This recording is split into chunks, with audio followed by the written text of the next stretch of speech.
Boa noite, Memorial Casa. Como é bom estar aqui mais uma noite com vocês. Nós podemos adorar ao Senhor num ambiente familiar.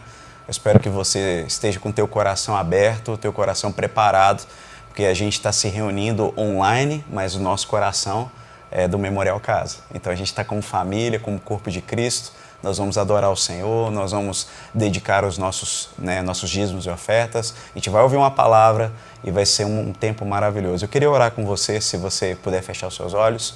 Senhor, muito obrigado por essa noite, obrigado por esse dia que passou. Nós louvamos o Teu nome por tantas bênçãos que aconteceram no dia de hoje. Eu te peço que a Tua presença seja real aqui nesse estúdio e também, Senhor Deus, na casa dos nossos irmãos. Onde eles estiverem, seja em casa, seja no trabalho, na faculdade, em qualquer lugar, que a Tua presença possa ser abundante na vida deles e que o Senhor receba todo louvor, toda adoração do Teu povo espalhado nessa cidade, nesse estado e nessa nação. Essa é a nossa oração em nome de Jesus. Amém.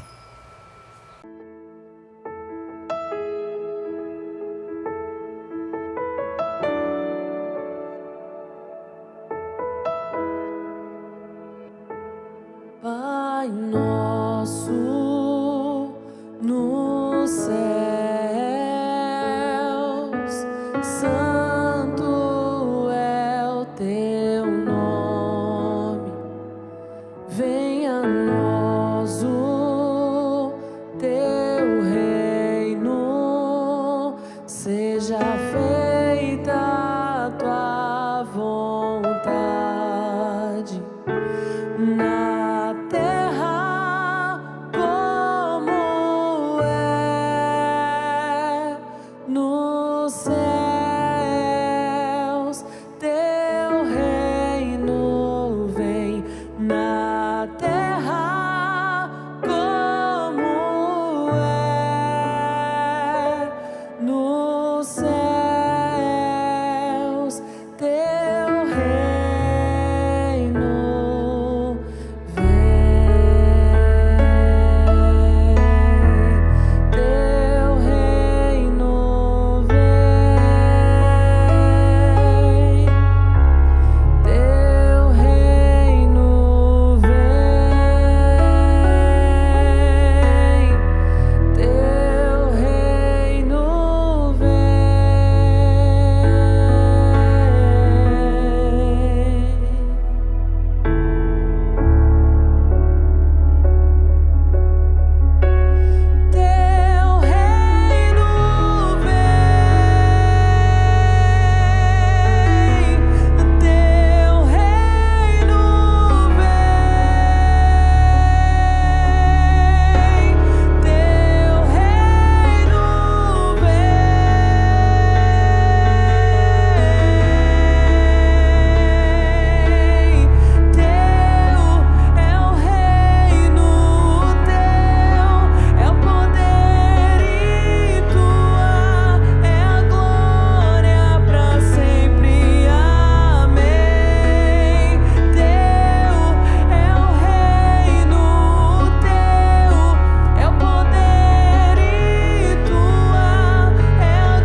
mas não preencheu-me. Canções tão vazias, tesouros que um dia se consumarão. Então você veio e me trouxe pra perto, e todo desejo é satisfeito em teu amor. Não há nada, nada melhor, não há nada, nada melhor, não há nada, nada melhor que meu Deus.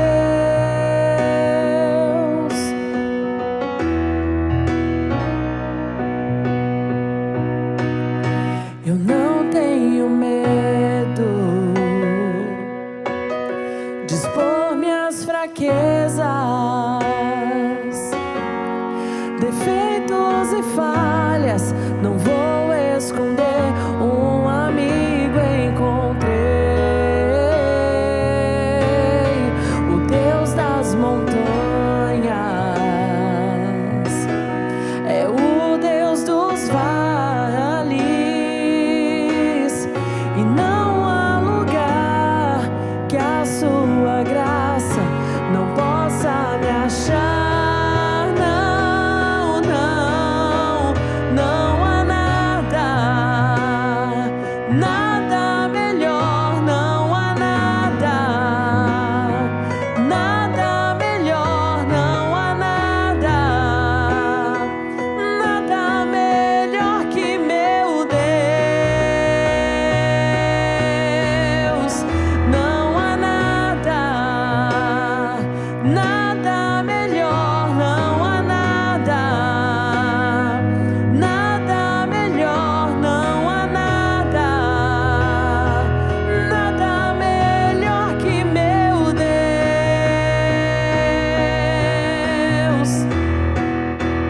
Torna o luto em festa, a vergonha em glória, traz beleza às cinzas, o Senhor pode fazer, traz a vida aos sepulcros, faz de ossos soldados,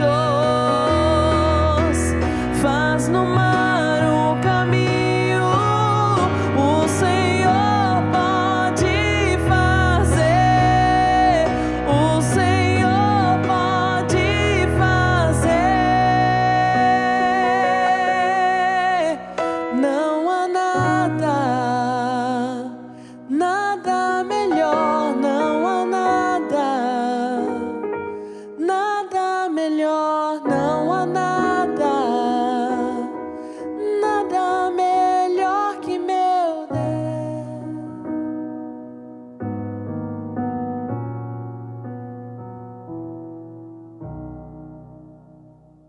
A palavra de Deus diz que nós devemos dar com alegria, né? Nossos dízimos e ofertas.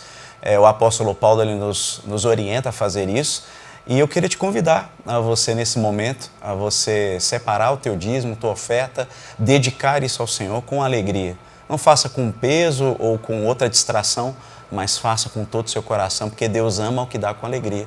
E como vocês também sabem, nós estamos na nossa campanha Legado, uma campanha maravilhosa que está mudando a mentalidade da nossa igreja. Se você quer participar, se você sentiu vontade, né, de participar com a gente vai estar colocando o QR Code na tela para você estar ofertando nessa campanha, uma campanha que tem mudado a realidade da nossa igreja. Se você ainda não tem acompanhado os nossos stories, por favor, acompanhe a gente no Instagram, dá uma olhadinha o que Deus está fazendo. Deus está fazendo um rebuliço, está mudando a cultura da nossa igreja por conta dessa campanha. Deus abençoe vocês.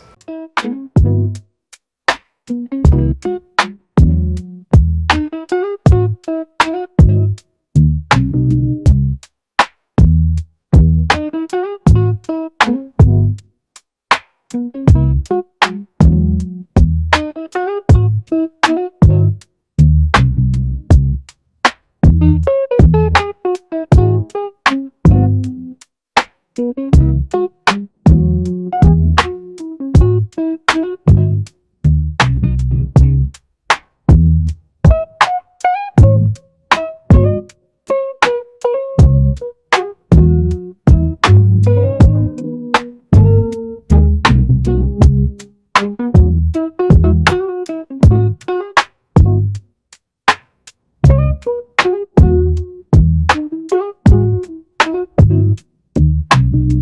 Que bênção a gente participar desse período de adoração, de louvor, a gente poder contribuir, né, com os nossos dízimos e ofertas, adorar a Deus com nossas primícias, participar da campanha Legado. É um privilégio para a gente ser Memorial Casa.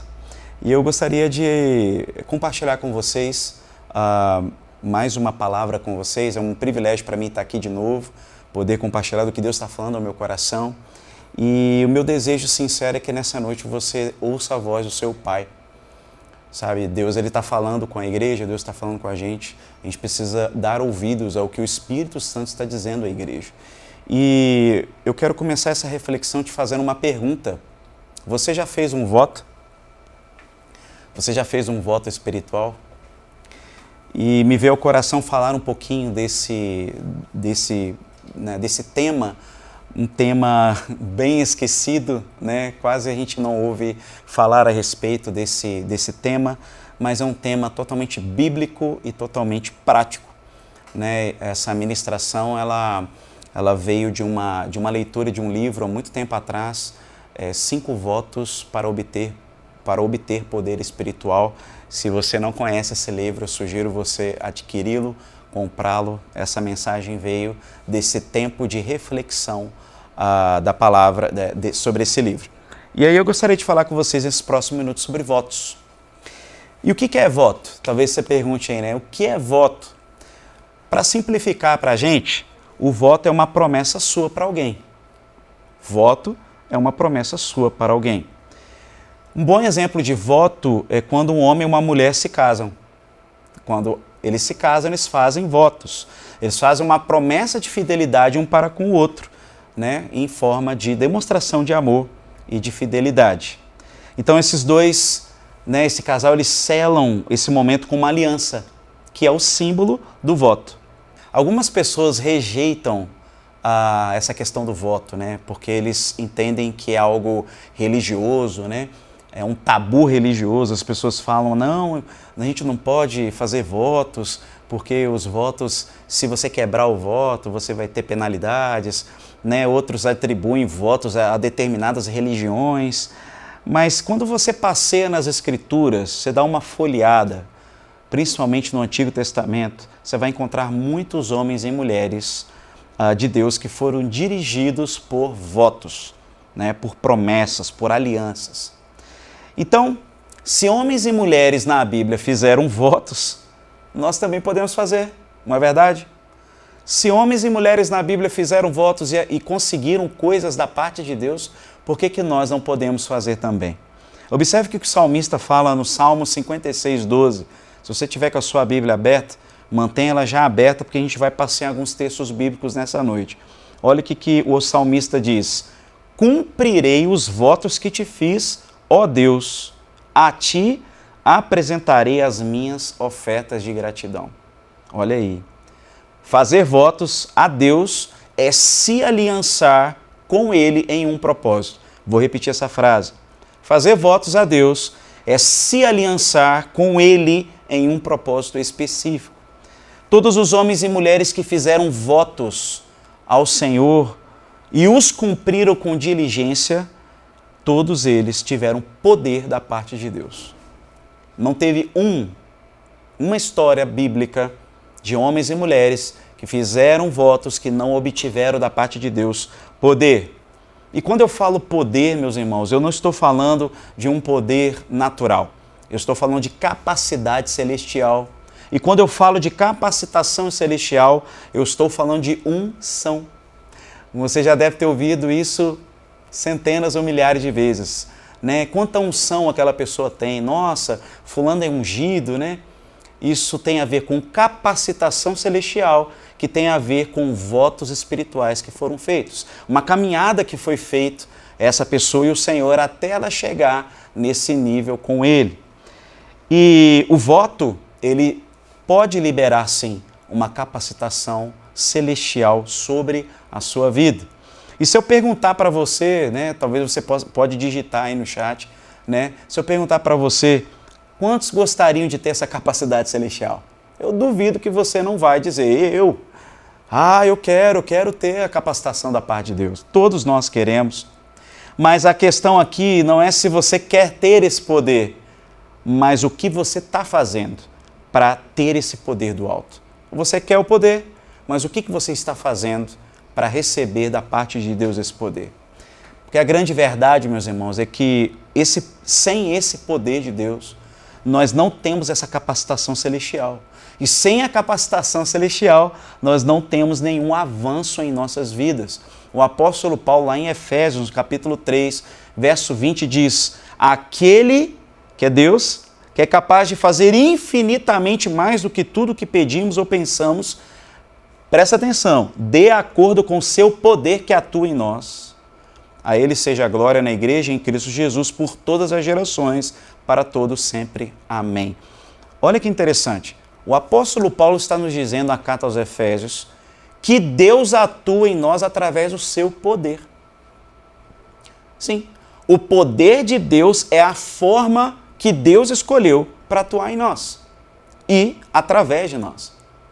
Porque Deus não só atua em nós, mas Ele também usa a unção que é derramada sobre nós, através dos votos espirituais, para trabalhar através de nós em prol do reino e do nome dEle.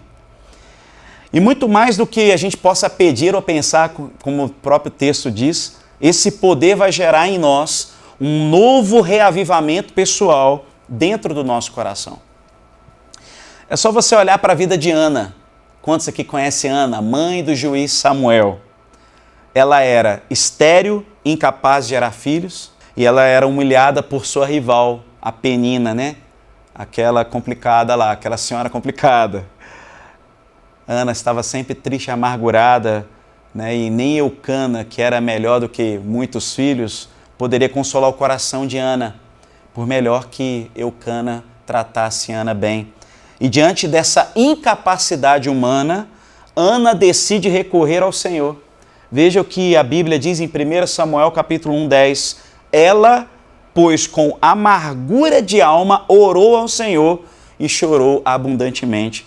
E a Bíblia diz no verso 11, e fez um voto, está exatamente assim, e fez um voto dizendo: ó Senhor dos exércitos, se tu deres atenção à humilhação de tua serva, te lembrares de mim e não te esqueceres de tua serva, mas lhe deres um filho, então eu o dedicarei ao Senhor por todos os dias de sua vida, e o seu cabelo e a sua barba nunca serão cortadas. No verso 20, a Bíblia diz: Ana engravidou, e no devido tempo deu à luz um filho, e deu-lhe o nome de Samuel, dizendo: eu o pedi ao Senhor. Resumo: Ana era incapaz de ter filhos, incapacidade humana, ela ora ao Senhor, a dependência dela de Deus, e ela faz um voto, ela faz uma promessa para Deus. Então, o que acontece no final da história? Ana se torna capaz de gerar filhos. Talvez você esteja dizendo: ok, pastor, ela orou ao Senhor, fez um voto, Ana se tornou capaz de gerar filhos, mas o voto não tem poder de realizar tal milagre. Eu concordo 100% com você. O voto não tem poder nenhum de realizar milagres, mas quem tem poder é aquele que está ouvindo o voto que sai da sua boca. Aquele que ouviu o voto que saiu da boca de Ana, ouviu o coração dela, ouviu e viu a necessidade dela. E aí, quem confia naquele que pode fazer todas as coisas, realmente consegue o seu milagre. Deixa eu fazer uma pergunta para você. Você acha que se a Ana não tivesse orado, chorado, feito um voto diante do Senhor, você acha que Deus ia conceder um filho a ela? Seja sincero. A história poderia ter sido outra se Ana não tivesse feito um voto ao Senhor. O que eu percebo na história de Ana é que a minha dependência em Deus, mais o meu voto, é igual a um milagre em favor de Deus sobre a minha vida. Meus irmãos, Deus está atento a cada necessidade do teu coração. Deus está atento a todos os problemas. Ele está atento às nossas incapacidades. Deus está atento às nossas esterilidades. Deus sabe as nossas capacidades e as nossas incapacidades. E muitas vezes nós queremos lutar as nossas lutas sozinhos, com os nossos problemas, com as nossas próprias forças, com a nossa capacidade humana. E eu quero dizer a vocês nessa noite, em nome de Jesus, há um poder do alto sobre nós. Há uma unção do alto sobre a sua vida. Há uma capacidade celestial disponível para você. Amém? Por isso, você pode digitar aí, amém. Eu sei que eu tenho algo dos céus para mim. Mas, irmãos, esse poder só virá se você estiver disponível ou disposto a fazer alianças com Deus através dos votos espirituais. Eu não quero que você se confunda com algo aqui. Parece que a gente está falando de barganha. O voto não é uma pechincha. O voto espiritual não é uma troca. O voto é uma dependência, é um ato de dependência mergulhado em fé. O voto é um veículo da sua fé. A fé, ela é um substantivo, né? Ela é algo que você não pode pegar.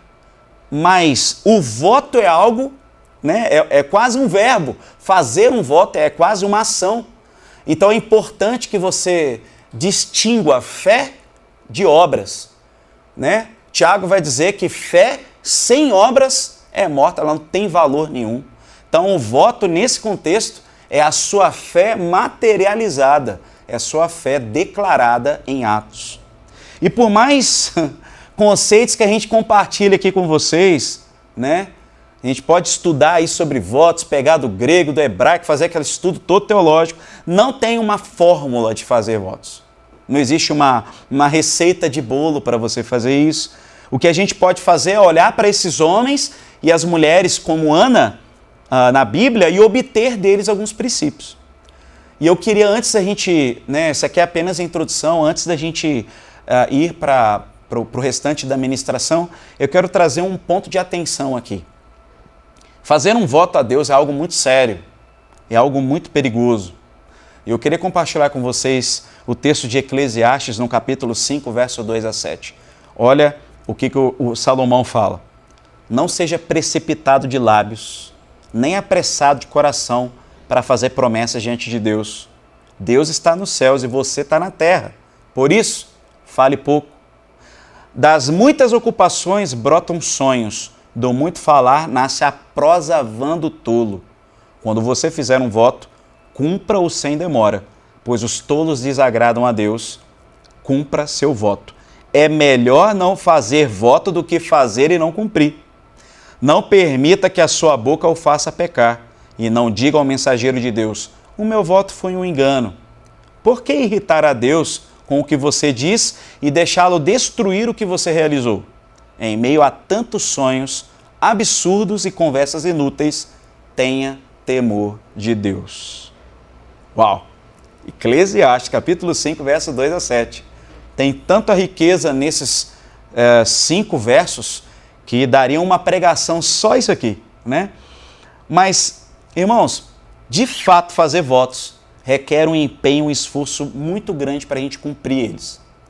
E esse texto que a gente leu acima, eu não sei você, mas me provoca um temor grande na minha alma, né? Eu creio que o pessoal aqui do estúdio está ouvindo a mensagem, deve estar pensando: uau, eu tenho que tomar cuidado com os votos que eu tenho que fazer diante do Senhor. Assim como eu, assim como você, todos nós temos o direito de fazer votos, mas é melhor cumprir o voto que você prometeu, né? Porque você não está fazendo para homens, você está fazendo para o próprio Deus, né? E eu queria deixar claro também, né, gente, temor não é medo, né? Temor é ter respeito pela presença de Deus, né? Ter reverência por tudo que Ele é, por tudo que Ele faz. E o desejo do nosso Pai é que nós sejamos homens e mulheres de aliança. Você pode digitar no chat aí: eu sou um homem de aliança, eu sou uma mulher de aliança com Deus. Pessoas que recorrem a Ele sem medo. Sabe, como um filho não tem medo do pai, como um filho tem temor do pai, ele chega perto do pai, mas ele também sabe que as responsabilidades que estão sobre a vida do filho precisam ser cumpridas através dos votos.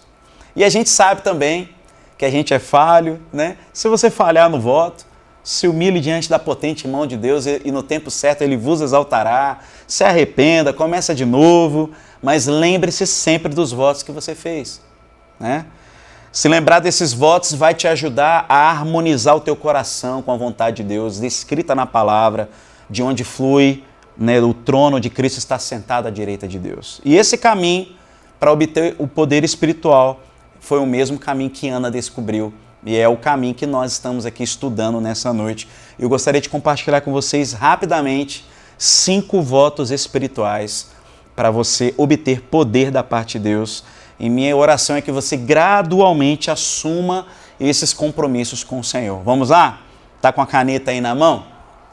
Primeiro voto: trate seriamente com o pecado. O pecado, meus irmãos, ele tem se disfarçado nesses dias, aparecendo com novos nomes e novas caras. Nós estamos vivendo tempos terríveis, né? Onde tudo está liberado, tudo está com uma carinha bonitinha, né? E o pecado, ele é chamado por diversos nomes enfeitados, né? Eles pegam o pecado e botam um lacinho lindo em cima, né? Qualquer nome menos o nome que ele tem de verdade. E a gente está sendo exposto a isso, gente, diariamente, em todos os lugares. Seja em casa, na escola, seja no trabalho, seja no trânsito, seja vendo aí a sua rede social. É o tempo todo pecado sendo exposto para nós. E esse mundo está tentando normalizar o pecado, tá? Esse mundo está tentando normalizar o pecado para mascarar o efeito dele em nossas vidas. E a gente sabe que o salário do pecado é a morte. O que o mundo está tentando fazer é colocar, sabe, um analgésico em cima desse câncer chamado pecado. E o pecado realmente ele mata. O pecado ele destrói, o pecado nos afasta da presença de Deus. Mas eu quero dizer para vocês, irmãos, o pecado ainda é o mesmo antigo inimigo da nossa alma. Ele não é nosso amigo, ele não é um antídoto, ele ainda continua sendo um câncer na nossa vida espiritual. Pecado nunca foi alterado, ele sempre vai ser o mesmo. E a gente precisa tratar firmemente com o pecado em nossa vida. Lembre-se de Provérbios capítulo 28, verso 13 e 14. Quem esconde seus pecados não prospera, mas quem os confessa e os abandona encontra misericórdia. Como é feliz o homem constante no temor do Senhor, mas quem endurece o coração cairá na desgraça. Eu não estou pregando que a gente vai conseguir chegar à perfeição. Não é essa a proposta. A gente vai ter pecado, sim. Mas o que eu estou pregando aqui, compartilhando com vocês, é que todos os nossos pecados devem ser nomeados, identificados e repudiados. Eu vou repetir isso para você. Todo o seu pecado e o meu pecado tem que ter nome, identificação e tem que ser repudiado. A gente deve confiar no Espírito Santo para que ele nos ajude a nos libertar desse pecado, para que não exista pecado consciente e deliberado em qualquer parte da nossa vida. O pecado consciente e deliberado, se praticado muitas vezes, ele vira uma iniquidade. Você já deve ter ouvido falar dessa palavra. É quando você peca, e aí você já não sente mais nenhum tipo de arrependimento, porque a tua mente foi cauterizada pela morte ou pelo pecado. Queridos, é extremamente necessário que nós façamos isso, que nós repudiemos o pecado, porque o nosso Deus é um Deus santo. E o pecado está no trono desse mundo. Não ache que esse mundo vai melhorar. O pecado se tornará rei desse mundo até Cristo se manifestar e nos libertar da corruptibilidade. Amém? Amém por isso? Portanto, meus irmãos, não chame seus pecados por algum outro nome, tá? Se você é invejoso, o nome é inveja. Dá nome. Se você tem a tendência à autocomiseração, né? Sentir que não é apreciado, chame esse pecado de autopiedade. Não diga que é, eu sou melancólico. Não é isso. É autopiedade. Chama o nome do pecado pelo nome certo. Também tem o ressentimento. Sabe o ressentimento? Se alguém fez algo contra você, você fica todo dodói e fica meses, anos, e aquela pedra no teu coração. Se você é ressentido, não diga que você é um cara, eu sou uma pessoa sensível. Não, você é ressentido. Dá nome. Tem um mau humor também, né? Aquele dia que você acorda, que você não está muito bem, aí você fala assim, não, estou indignado. Estou indignado com o governo. Estou indignado porque estou indignado com a alta dos preços. Gente, isso não é autojustiça não, tá? Isso não é indignação, não. Chame isso de mau humor. Eu não estou bem hoje, eu estou com mau humor. Chame pelo nome, chame o pecado pelo que ele é. Porque se você tem mau humor, meu irmão, ou você se desfaz dele, ou ele vai destruir uma parte muito importante da sua vida, que é a alegria. A alegria que é um fruto do Espírito na sua vida. Caso você tenha esse espírito de mau humor, né, expulse esse espírito em nome de Jesus, trate com ele imediatamente. Eu falei de alguns, mas são milhares. O Espírito Santo vai trazer luz a você para que você faça um voto para tratar seriamente com o pecado, dar nome ao pecado. E quero te lembrar nessa noite que o sangue de Jesus Cristo nos purifica de todo o pecado. Você pode digitar no chat aí, Senhor Jesus, me purifique do meu pecado, em nome de Jesus. Então, no lugar da gente tentar disfarçar o pecado, ou procurar uma desculpa, chama os bois pelo nome, né? Coloca nome, trata com seriedade. Deus ama pessoas que odeiam o pecado.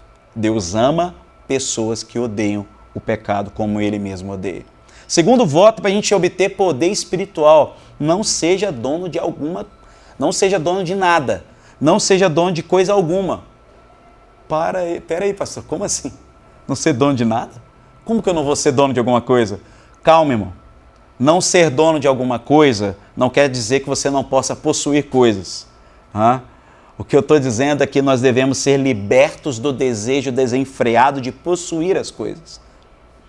O grande problema está nesse senso de posse exagerado que a gente tem, e isso costuma nos escravizar. A gente quer ter e compra. Às vezes, quando não tem dinheiro para comprar, fica aquele negócio no coração da gente. Isso escraviza a gente de um jeito. Tendo ou não tendo, se nós somos donos, a gente tem um sentimento de posse exacerbado, a gente acaba se tornando escravo daquilo que a gente acha que é dono. Na verdade, aquilo se torna dono da nossa alma. Se você puder se livrar disso, meu irmão, para que você não tenha esse sentido de posse mais sobre qualquer coisa, você vai sentir uma grande liberdade na sua vida, tá? Uma grande liberdade. Fica tranquilo, você não vai precisar vender tudo que você tem, distribuir como caridade. Não é isso que eu estou propondo aqui, tá? A não ser que Deus esteja falando com você, como falou com o jovem rico, ele negou, né? Não, Deus, ele vai permitir que você tenha seu carro, que tenha o seu negócio, sua profissão, seu cargo, qualquer que ele seja, mas Deus quer que você entenda nessa noite que isso não é seu, é dele. Deus quer que você trate com as coisas que você tem como um mordomo, como alguém que está cuidando temporariamente, porque para onde você vai, você não vai carregar nada da terra. Então, tudo que nós temos aqui é para a glória dele, para servir os nossos irmãos e o reino dele. Deus, ele quer que a gente se lembre de tudo o quanto nós estamos fazendo aqui, é para que ele seja glorificado, porque dele, por ele, para ele, são todas as coisas. O salmista já declarou isso lá em Salmos 24:1, olha isso. Do Senhor é a terra e tudo que nela existe, o mundo e os que nele vivem, ou seja, tudo pertence ao Senhor. Nada que está com você, o dinheiro que você está na conta não é seu. Essa roupa que você está vestindo aí, inclusive o celular que você está segurando na mão, ou a TV que você está vendo, não é seu não, é do Senhor, porque foi Ele que criou a terra e tudo que a gente tem saiu da terra. Se você tem essa consciência, meu irmão, de que tudo que você tem é apenas emprestado, você vai ficar tranquilo sem se preocupar em perder o que pertence a outra pessoa. Não é seu. Se você perdeu, se quebrou, não é seu, é de outra pessoa. Se essas coisas forem suas, você vai sempre estar olhando para as mãos para ver se elas estão ali. Mas se forem de Deus, já não precisa se preocupar com elas. E alguns irmãos que a gente conhece, infelizmente, estão vivendo uma vida de impedimentos, porque existe uma bola e uma corrente presa em suas pernas, vivem escravos, como aqueles prisioneiros antigamente viviam. Lá em Alcatraz, eles colocavam uma bola grandona, já deve ter visto em desenho isso, né? E uma corrente para eles não correrem, não pularem muro. Sabe, essas correntes podem ser o seu carro, podem ser a casa do seu sonho, pode ser sua coleção de sapatos, pode ser sua coleção de relógios, pode ser o dinheiro que você tem no banco ou seu closet de 10 metros quadrados. Amigos e irmãos, ouça atentamente o que o apóstolo Paulo diz aos Filipenses. Filipenses capítulo 3, versos 7 a 14. Mas o que para mim era lucro, passei a considerar perda por causa de Cristo. Mais do que isso, considero tudo como perda comparado com a suprema grandeza do conhecimento de Cristo Jesus, meu Senhor, por cuja causa perdi todas as coisas. Eu as considero como esterco para poder ganhar a Cristo e ser encontrado nele, não tendo a minha própria justiça que procede da lei, mas a que vem mediante a fé em Cristo. A justiça que procede de Deus se baseia na fé. Quero conhecer a Cristo, o poder da sua ressurreição e a participação em seus sofrimentos, tornando-me como ele em sua morte, para que de alguma forma alcançar a ressurreição dentre os mortos. Não que eu já tenha obtido tudo isso, ou que tenha sido aperfeiçoado, mas prossigo para alcançá-lo, pois para isso também fui alcançado por Cristo Jesus. Irmãos, não penso que eu mesmo já o tenha alcançado, mas uma coisa faço, esquecendo-me das coisas que ficaram para trás e avançando para as que estão adiante, prossigo para o alvo, a fim de ganhar o prêmio do chamado celestial de Deus em Cristo Jesus. Como diz o pastor Aeto, você pode dar um uau aí. Uau, que texto maravilhoso. Filipenses capítulo 3, versos 7 a 14. Terceiro voto, já estamos chegando aí no final. Nunca se defenda. Nunca se defenda. Irmãos, todos nós nascemos com o desejo de se defender. É natural, né? É natural do ser humano se defender. Uma das coisas que, inclusive, Deus não irá te impedir é da autodefesa. Deus nunca vai impedir você de se defender. Mas se você entregar essa opção de defesa a Deus e o seu senso de justiça, então Ele vai te defender. Olha que interessante, Deus disse a Moisés, certa vez, lá em Êxodo, capítulo 23, verso 22, Deus disse a Moisés assim: serei inimigo dos teus inimigos e adversário dos teus adversários. Olha só isso. Deus está falando com Moisés: eu vou ser inimigo dos teus inimigos e vou ser adversário dos teus adversários. Quem é que não quer ter alguém para comprar a briga, hein? Quem não quer ter um Deus para comprar a sua própria briga, para defender você? Sabe o que é engraçado? O mundo nos ensina a lutar contra tudo e contra todos, nos defendendo de qualquer ataque. É natural. O mundo bateu, levou, xingou de volta. Mas a Bíblia diz que eu não tenho de lutar, pois é o Senhor quem luta por mim. Você pode dizer amém por isso? E Ele certamente fará isso por nós, porque Ele é fiel para cumprir isso em nós. Ele vai ser inimigo dos seus inimigos e adversário dos seus adversários, e você nunca mais precisará defender a si mesmo. Você pode dar um glória a Deus por isso? Glória a Deus, eu tenho alguém que luta por mim. Mas pastor, eu não me defendo, eu não brigo com ninguém, eu sou bonzinho demais, pastor. Mas eu e você, a gente defende muito a nossa reputação, né? A gente gosta de defender a nossa reputação. E você sabe o que é reputação? Reputação é aquilo que os outros pensam que você é. Reputação é o que você sabe daquilo que os outros pensam sobre você. E é muito ruim quando começam a falar da gente, né?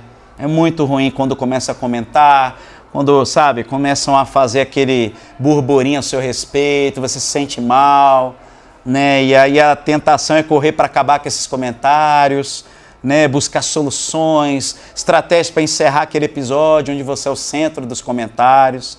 A gente se sente muito mal quando sabemos que alguém comenta negativamente ao nosso respeito. E sabe por que isso acontece, irmão?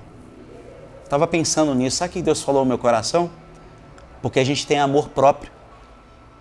A gente se defende porque nós temos amor próprio. A autodefesa começa quando o nosso amor próprio é maior do que a nossa confiança em Deus. Presta atenção nisso. Nossa autodefesa começa quando o nosso amor próprio é maior do que a nossa confiança em Deus. Mas se você entregar ao Senhor as acusações e desistir de se defender, assim como Senaqueribe lá, entregando aquelas cartas para aquele povo, se você apresentar essas cartas de Senaqueribe ao Senhor, Ele o defenderá completamente e vai providenciar o escape sobre sua vida, meu irmão. Olha o que o Senhor falou para o povo dele, Isaías 54, verso 17, toda arma forjada contra ti não prosperará, diz o Senhor. Toda língua que ousar contra ti em juízo, tu a condenarás. Tu a condenarás. Você vai poder ter moral diante de Deus, de dizer para Deus, eu não estou lutando por mim, Senhor, porque eu entreguei a minha autodefesa ao Senhor, o Senhor é o meu escudo, o Senhor é o meu broquel, o Senhor é a minha espada, é o Senhor que luta por nós. A batalha pertence ao Senhor, não é por força nem por violência, mas é pelo meu espírito, assim diz o Senhor dos Exércitos. Amém? Amém por isso, irmãos?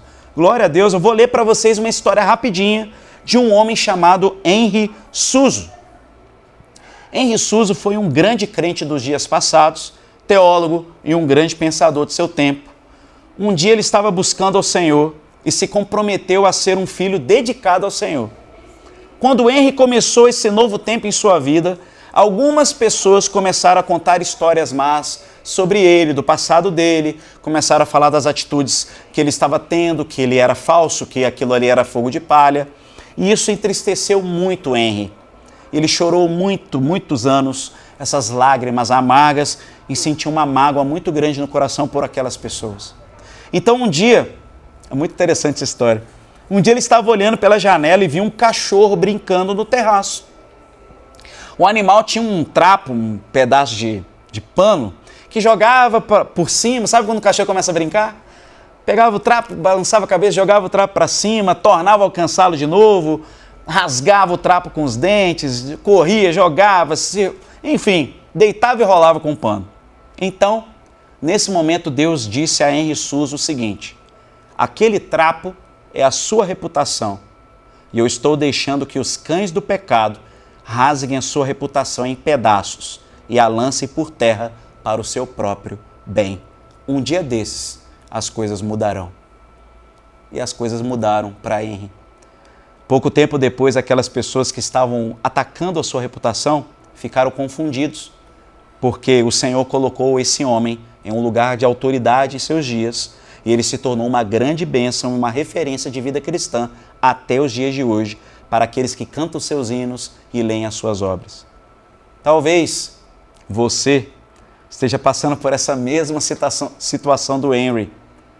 Talvez você seja como o Henry, onde os cães do pecado estão acabando com a sua reputação, com o seu passado. Aquele passado que está na cruz, que muitos tentam ressuscitar aquele cadáver. A proposta do Senhor para nós nessa noite é: deixa os cães rasgarem a sua reputação. Deixa eles trabalharem com a sua reputação, porque Deus tem vestes novas de santidade e de alegria para a sua vida. As coisas velhas já se passaram, eis que tudo se fez novo. Amém por isso? Lembre-se, você não precisa ter amor próprio, porque Deus te ama muito mais do que você poderia amar a si mesmo. E saiba que a glória de Deus vai te cobrir quando você não se defender. E agora nós vamos para o quarto voto. Nunca passe adiante algo que prejudique alguém. Ai, meu Deus. Esse voto é muito difícil, né, irmãos? Eu creio que acho que de todos aqui, a gente vai para o quinto ainda, mas esse é o mais difícil de todos. A gente sabe que o fofoqueiro, ele não tem lugar no favor de Deus, né? Então, se você está aí, fofocando, irmãos, cuidado, hein? Cuidado, abandona essa prática, porque o fim do fofoqueiro não é legal. Se você sabe de alguma coisa que prejudica alguém, do passado de alguém, se você está sendo como os cães do pecado lá, brincando com a reputação de alguém, você tem a oportunidade de enterrar essa história para sempre. Você tem um privilégio de ter uma informação a respeito de alguém que você pode ir lá naquele pequeno jardim, lá atrás da casa, um lugarzinho do teu coração, estou falando em metáfora para você entender, e quando alguém se aproximar de você, com alguma historinha de maledicência, alguma informação não muito legal, você levar essa informação até esse lugar e sepultar essa informação dizendo: aqui jaz em paz a história sobre o meu irmão. Aqui jaz em paz a história sobre o meu irmão. Deus tomará conta daquela história. Jesus disse: com o peso que você julgar, você será julgado. Amigos, se você quer que Deus seja bondoso com você, você vai ter que ser bondoso com seus outros filhos. Porque Deus tem muitos outros filhos. Eu não sei se você sabe, você não é o primogênito, não. O primogênito é Jesus, você é um dos outros irmãos. Então, se você quer que Deus seja bondoso com você, seja bondoso com os irmãos. Você tem uma família, você tem que aprender a se comportar. Sabe por quê, irmãos? Porque a graça de Deus sobre nós é o que faz a gente entrar nesse reino. Não são obras, não é o tanto que você é bom, o tanto de talento que você tem, é a graça de Deus que está sobre você, que você irradia na vida da igreja, na vida dos seus irmãos, na vida da sua célula, do seu líder, do seu pastor. E a gente sabe, né, que a graça é um favor imerecido, mas, sabe, depois que você se assenta à mesa do Pai, Deus espera ensinar você como é que você se comporta, né? Você está sentado na mesa, tem um monte de irmão, todo mundo se comportadinho e você falando mal dos outros, não dá. Deus não vai permitir você comer enquanto você não obedecer a etiqueta da mesa. Tem uma educação para ser seguida ali, tem uma etiqueta da casa. E que etiqueta é essa? Não contar histórias sobre os irmãos que estão assentados à mesa com você. Não importando onde eles congregaram, a nacionalidade, acontecimentos do passado ou se fizeram algo contra você. Enterre a maledicência no jardim da graça. Enterre a maledicência no jardim da graça. Vamos para o último voto, o quinto voto. E esse é um dos meus preferidos votos. Nunca aceite qualquer glória. Esse é o último voto para a gente obter poder espiritual da parte de Deus, irmãos. Sabemos que Deus é zeloso, né, com a sua glória. Deus é zeloso com a sua glória, com a adoração, e Ele não divide ela com ninguém. Veja o que a Bíblia diz em Isaías 42:8. Eu sou o Senhor, esse é o meu nome. Não darei a outra a minha glória, nem a imagens o meu louvor. Uau! É normal para nós, quando a gente faz um ótimo trabalho, esperar algum crédito pelos nossos méritos, certo? É normal. É natural a gente receber elogios, cumprimentos, prêmios pelo trabalho ou por realizações e pelas nossas obras. Eu acho que é muito natural. Inclusive é algo bíblico, né? A gente honrar quem está honrando o Senhor, não é verdade? Honra. Quem tá frutificando merece mesmo um lugar de destaque para a glória de Deus. E eu sempre digo para os meus liderados, né, que quem está iluminando mais deve ser colocado em evidência para ser exemplo. A gente pode ver isso no Evangelho de Lucas, capítulo 11, verso 33. Ninguém acende uma candeia e a coloca no lugar onde fica escondida, né, debaixo de uma vasilha. Pelo contrário, você vai colocar no lugar apropriado para que os que entram possam ver a luz. Só que o grande problema aqui não é ser honrado, irmãos, ou premiado, ou amado, ou ser colocado no lugar de destaque. O problema aqui é quando a gente quer ser honrado. Esse é o grande problema. Aquele desejo, sabe, de ser honrado. Esse é que é o problema. E é muito bom quando a gente deseja honrar alguém por estar honrando a Deus através da sua vida. É maravilhoso a gente dar honra. Mas agora, quando nós estamos desejando essa honra para nós, irmãos, isso é extremamente perigoso, extremamente perigoso. Eu costumo dizer que honra não se exige, honra se dá. Quando você pede honra, tem alguma coisa errada com você.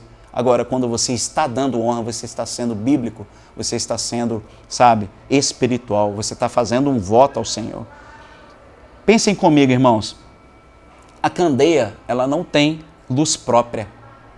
Ela é apenas um veículo daquilo que ilumina verdadeiramente. A candeia é apenas um veículo da chama.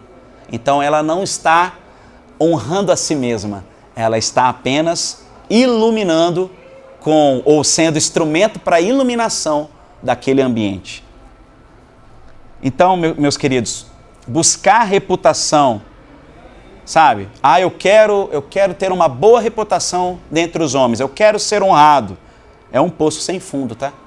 É algo que você vai procurando e nunca é suficiente. Nunca você vai estar satisfeito. Você sempre vai desejar mais e mais e vai se sentir menos. Quanto mais honra você buscar, menos você se sentirá honrado. Porque honra não se exige, honra se recebe. Você sabia que o nosso Senhor Jesus desistiu da sua própria reputação? Sabia disso? Nós devemos fazer o mesmo que ele fez. Está lá em Filipenses, no capítulo 2, no verso 3 a 8, e eu finalizo essa ministração com esse texto. Nada façam por ambição egoísta ou por vaidade, mas humildemente considerem os outros superiores a si mesmos. Cada um cuide não somente dos seus interesses, mas também dos interesses dos outros. Seja a atitude de vocês a mesma de Cristo Jesus, que, embora sendo Deus, não considerou que o ser igual a Deus era algo a que devia apegar-se, mas esvaziou-se a si mesmo, vindo a ser servo, tornando-se semelhante aos homens, e sendo encontrado em forma humana, humilhou-se a si mesmo e foi obediente até a morte, e morte de cruz. Uau! Filipenses capítulo 2, verso 3 a 8, por favor, leia isso após essa live aqui. Sabe, se você está fazendo algo, talvez até inconsciente, e talvez você está esperando receber uma pequena comissão da glória de Deus, tenha cuidado. Isso vai fazer o poder de Deus correr das suas mãos. A glória pessoal, a autoglorificação, faz a unção de Deus ir embora. Porque não há lugar para dois senhores. Ou você vai agradar você, ou você vai agradar o Senhor. Você precisa determinar nessa noite em seu coração que nunca irá aceitar qualquer glória. Se você quer ter poder espiritual, se você quer ser uma pessoa, andar no poder de Deus, se você quer ser ungido do Senhor, você não pode receber nenhuma glória, mas cuidar para que Deus receba toda a glória, todo o louvor e toda a adoração. Meus irmãos, talvez seja muito fácil ouvir uma mensagem como essa. Realmente é difícil botar em prática. É muito difícil. São votos que eu confesso para você que são difíceis. Algumas pessoas têm mais facilidade, outras já estão até praticando, outros são extremamente difíceis. Mas relembre que esses 5 votos não são alguma coisa que você acha legal ou bonito. Nossa, que bonito, não se glorificar, não se defender. Nossa, que bonito. Não é para a gente achar bonito. Não é para a gente escrever isso na capa da nossa Bíblia e depois se esquecer desses votos. Esses votos necessitam ser talhados em nosso coração. Esses votos precisam ser finais e irrevogáveis. Porque a minha oração nessa noite, para mim mesmo, eu oro ao Senhor para que o meu coração, o profundo do meu coração, eu consiga fazer esses votos ao Senhor, porque Ele é digno de toda adoração, todo louvor. E eu também desejo isso para você, que você consiga, no seu interior, sabe, fazer esses votos ao Senhor. Faz um voto por vez, sabe? Não seja, sabe, vou fazer todos de uma vez. Não, pega algo que você sabe que vai conseguir, faça um voto, seja fiel, eduque a tua alma, através da palavra e do Espírito Santo, através da oração, da leitura bíblica, vai educando a tua alma, preste contas a um discipulador, teu líder de célula, um pastor, alguém que você considera alguém superior a você, como o texto diz, né? E preste conta, peça ajuda, peça feedbacks, faça um voto por vez, seja fiel. Com o tempo, meus irmãos, você vai perceber que a tua vida começará a ser elevada. O nível de unção vai aumentar, o nível de adoração, o nível de sensibilidade. Você vai perceber sua vida mais guardada pelo Senhor, você vai perceber uma alegria no meio da tristeza, você vai sentir uma liberdade no espírito que você nunca sentiu, sabe? E o principal de todos, o maior benefício, ouvir a voz de Deus com clareza. Então, a minha oração é que você consiga por vez, devagar, tem gente que vai demorar décadas, mas por vez, faça esses votos ao Senhor. Sabe por quê? Porque Ele é digno do nosso melhor. Já estou crucificado com Cristo e vivo não mais eu, mas Cristo vive em mim e a vida que eu agora vivo na carne, eu vivo pela fé no Filho de Deus que me amou e se entregou por mim. Eu finalizo essa ministração desejando a você uma excelente noite, que Deus abençoe sua casa, sua vida, seu trabalho, onde você estiver. E não se esqueça, faz um voto espiritual por vez e você vai ver os benefícios para a sua vida. Até mais.